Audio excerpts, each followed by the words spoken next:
Langkah-langkah mendoakan, ya baik, kita lihat selanjutnya, yaitu langkah-langkah mendoakan. Jadi mendoakan ini juga proses, suatu proses. Yang pertama, mendengarkan. Di kalangan pelayan doa penyembuhan saya pernah baca, harus punya dua telinga. Satu telinga untuk mendengarkan orang yang didoakan. Satu telinga lagi untuk mendengarkan Tuhan. Nah, kemudian kedua, diagnosa. Nah, ini berkaitan mendengarkan dan diagnosa, ini satu pengalaman yang artinya saya itu satu pembelajaran saya jadikan contoh untuk pengajaran-pengajaran. Satu ketika dalam satu altar call, ada seorang gadis maju minta didoakan. Waktu saya tanya, mau didoakan apa? Saya mau didoakan supaya pelayanan saya lebih lagi. Ya, saya boleh melayani lebih lagi. Baik. Kemudian sudah mendoakan. Ya, saya mulai dengan bahasa roh. Jadi menumpahkan tangan lalu bahasa roh. Nah, ketika kemudian sambil bahasa roh, saya doa, Tuhan, apa kehendakmu untuk gadis ini? Ya. Apa kehendakmu untuk gadis ini? Nah, tiba-tiba saya ini nggak ada masalah ya, nggak ada masalah. Kok tiba-tiba dada ini rasanya nyesek? Dadanya nyesek. Nah, saya tahu bahwa satu bentuk dorongan atau manifestasi dari karunia sabda pengetahuan itu juga bisa muncul secara fisik, bisa muncul bentuk penglihatan, bisa muncul kata-kata, bisa muncul juga bentuk fisik. Nah, tapi kemudian apa? Ini yang salah ya sebenarnya. Saya mulai nasir-nasir, kok tiba-tiba doakan gadis ini saya merasa nyesel. Sekarang dia ini butuhnya apa ya? Oh, mungkin dia punya beban berat. Karena beban berat kan bisa nyesel. Saya tanyakan, Anda punya beban berat enggak? Iya, geleng-geleng. Udah, saya doakan lagi, bahasa roh. Lalu saya mulai menyimpulkan lagi, apa nyeseknya ini karena dia punya dendam, punya sakit hati. Lalu saya tanya, punya sakit hati enggak? Kode-kode juga. Lalu saya doakan lagi terus, kok masanya tetap ya? Ya muncul seperti nyesek ini. Lalu kemudian saya katakan, akhirnya ini yang benar ya, cara mengeceknya bagaimana ini yang benar. Waktu selama mendoakan Anda, saya ini kok dada saya ini seperti nyesek ya. Kenapa ya? Apa artinya bagi Anda? Lalu dari sini jawab apa? Oh, saya punya sakit asma. Nah, berarti ini sabda pengetahuan dari bentuk muncul secara fisik tadi itu mau pernyataan Tuhan. Artinya apa? Untuk supaya saya mendoakan gadis ini untuk penyembuhan dari sakit asma. Awal mulanya kan dia minta untuk pelayanan. Ya sudah, dalam konteks ini kemudian saya mendoakan dia untuk penyembuhan dari sakit asma. Jadi ini proses mendengarkan dan diagnosa ya. Jadi kita lihat di sini. Lalu yang ketiga, ini satu contoh. Yang ketiga, mendoakan. Mendoakan bisa dilakukan dengan penumpangan tangan. Ya, jadi menjamah, menumpangkan tangan. Lalu kemudian bentuk doanya bisa doa permohonan biasa, bisa juga berupa doa perintah. Lalu kemudian ketika kita mendoakan bisa jadi muncul yang disebut karunia iman. Ini tergantung dari Roh Kudus. Lalu yang keempat, memperhatikan manifestasi orang yang didoakan. Baik, kita lihat satu demi satu ya. Mendoakan dengan penumpangan tangan. Markus bab 16 ayat 18, kita baca bersama dari sini. Mereka akan menumpangkan tangan mereka atas orang sakit dan orang itu akan sembuh. Ya. Doa akan sangat dibantu dengan penumpangan tangan.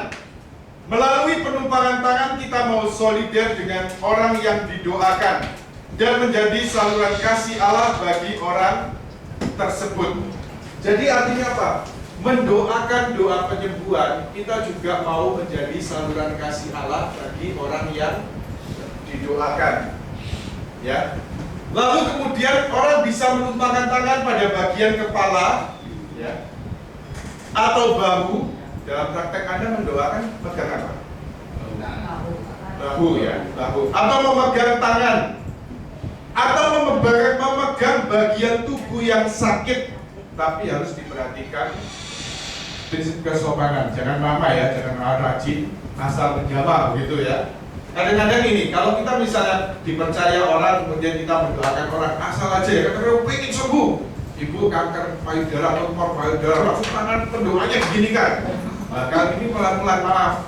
Ya, maaf, kalau itu lawan jenis, ya dia suruh kita pegang bagian yang sakit, lalu Anda bisa memegang lampunya. Ya itu secara teknikalnya ya. Kan? Tadi penumpangan tangan sudah kita bahas, lalu bentuk doa. Doa permohonan biasa dan doa perintah. Berdoa dengan iman yang biasa atau kebajikan iman. Dalam hal ini pendoa berdoa kepada Allah. Kemudian Allah berdoa percaya pada Tuhan, Allah menurunkan kuasanya atas orang yang didoakan. Bisa kemudian terjadi penyembuhan. Contoh doa yang permohonan yang biasa kita ucapkan ya. Tuhan Yesus, kami mohon Kau hadir dengan kuasa Roh Kudus-Mu, jamah dan sembuhkan anak-anak-Mu ini. Ulurkan tangan-Mu. Ya, jadi doa dengan kata-kata, doa spontan seperti itu ya. Nah, tetapi kemudian kalau disertai karunia iman, seperti yang dinyatakan Santo Paulus dan 1 Korintus 12, kalau itu karunia iman, ini beda ya. Jadi ketika Paulus mengatakan dalam 1 Korintus 13, yang terutama adalah iman, harapan, dan kasih. Yang terbesar adalah kasih. Itu disebut kebajikan iman. Sedang ini yang karunia iman, ini sungguh-sungguh muncul tidak setiap waktu ya. Jadi seperti kalau Petrus Yohanes dengan yakin mengatakan, Mas perak tidak ada dalam diriku, tapi dalam nama Yesus orang Nazaret berdiri dan berjalanlah. Dan terjadi. Itu karena karunia iman. Jadi pada saat itu berdoa sedemikian bersatu dengan Allah. Ya.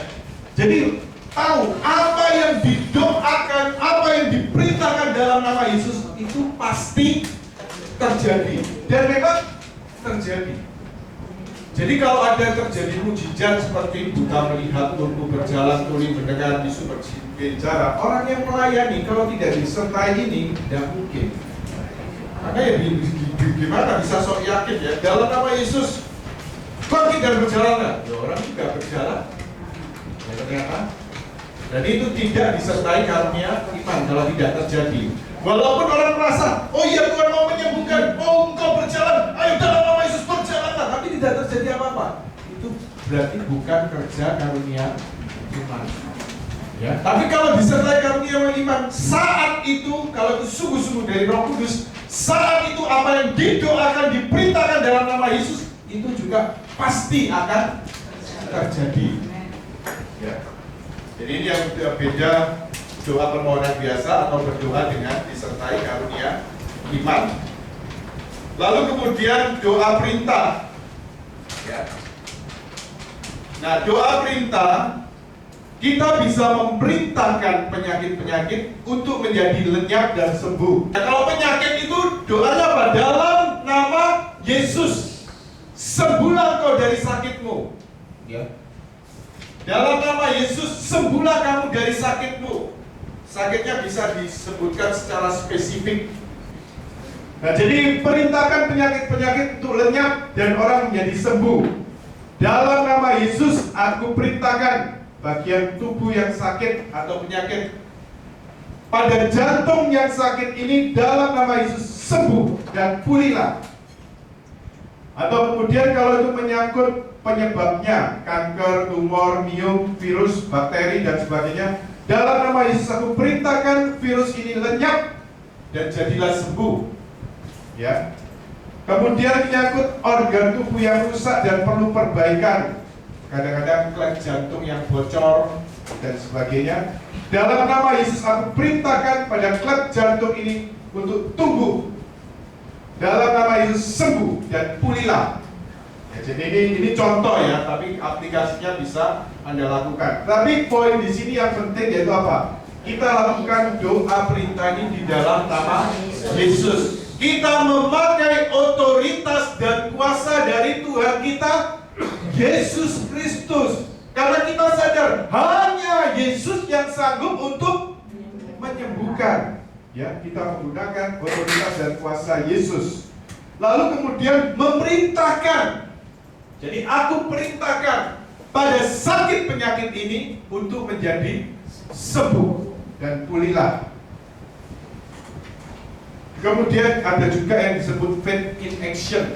Ada yang mungkin sakit pada bagian tangan, persendian kaki, atau mungkin juga pinggang. Ada. Baik, minta tolong supaya Anda maju. Ini contoh untuk bagaimana mendoakan. Baik, contoh doanya sakit pada bagian mana? Pada tangan. Sebabnya. Oh iya, baik, kita doakan ya. Jadi nanti kalau saya perintahkan dalam nama Yesus supaya Anda gerakan ya secara spontan. Ini gambaran faith in action, iman yang dinyatakan dalam tindakan. Ini seperti digerai Allah. Ketika ada wanita yang lumpuh sebelah tangan, Yesus mengatakan ulurkan tanganmu. Dan tanpa ragu-ragu sedikit pun dia mengulurkan tangan dan tangannya menjadi sembuh. Baik.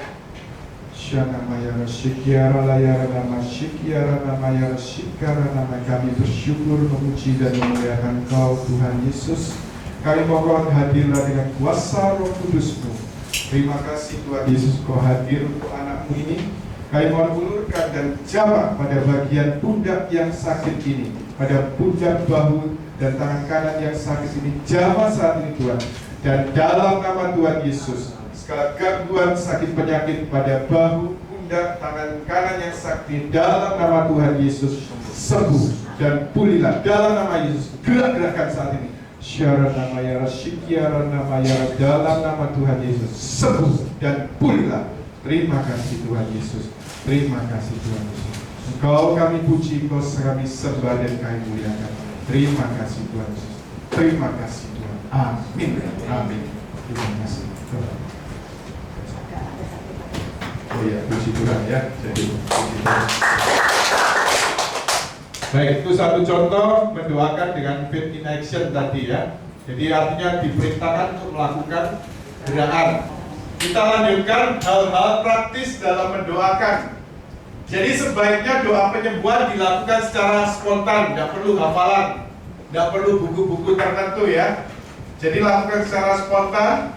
Lalu kita sadar bahwa yang melakukan penyembuhan ini Tuhan Yesus. Ya, kita hanya pendoa. Jadi dalam hal ini berusaha menyadari kehadiran Tuhan, yaitu mengarahkan pikiran dan hati kepada Allah yang hadir, bukan pada penyakit, bukan pada problem. Kadang-kadang mendengar orang curhat atau orang mungkin konseling, masalahnya kok berat ya, lalu ikut menangis dan sebagainya. Ya, ini tidak ideal bagi seorang pelayan ya. Tapi artinya apa? Fokus kita kepada Allah yang hadir, bukan pada masalah, bukan pada sakit penyakit. Lalu kemudian kita juga dapat berdoa secara khusus, secara detail untuk sakit penyakit tersebut. Kemudian imajinasi iman ini seringkali juga menolong, membantu. Kalau Anda merasa butuh, apalagi orang yang memang gampang untuk berimajinasi ya. Bayangkan bahwa ketika Anda mendoakan orang itu sakit, tapi kemudian Yesus menjamah, kemudian dia menjadi sembuh. Bisa bayangkan seperti itu ya. Kemudian doa dengan ucapan syukur ini akan membangkitkan iman. Ada satu pengalaman ya, mendoakan untuk perpanjangan tangan tadi. Dan pernah kemudian ini karena ada masalah pada sakit daerah punggung ini. Waktu itu dia dicek begini, jalannya seperti ini. Ya. Nah, waktu kemudian mulai mendoakan, kemudian dengan bahasa roh, dengan kemudian doa perintah, seolah-olah diam saja ya, tidak bergerak. Tapi waktu itu kemudian ada inspirasi bahasa roh, terus ada inspirasi coba untuk pujian, untuk syukur. Akhirnya dari bahasa roh saya berkati, Tuhan kami bersyukur padamu, kami memuji dan memuliakan Kau. Segala pujian, syukur, hormat, kemuliaan secara spontan gitu. Dan lama-lama kemudian ternyata kemudian saya sampai dengar juga krotek itu bergerak perlahan sampai akhirnya kemudian jadi normal. Jadi normal dan kemudian saya cek dengan gerakan seperti ini, puji Tuhan. Nah itu menjadi sembuh. Ya. Jadi kadang-kadang artinya apa? Dari sini artinya apa? Doa dengan ucapan syukur, ada kuasa dalam pujian, ada kuasa dalam ucapan syukur. Ini beberapa hal yang perlu yang berkaitan dengan doa penyembuhan.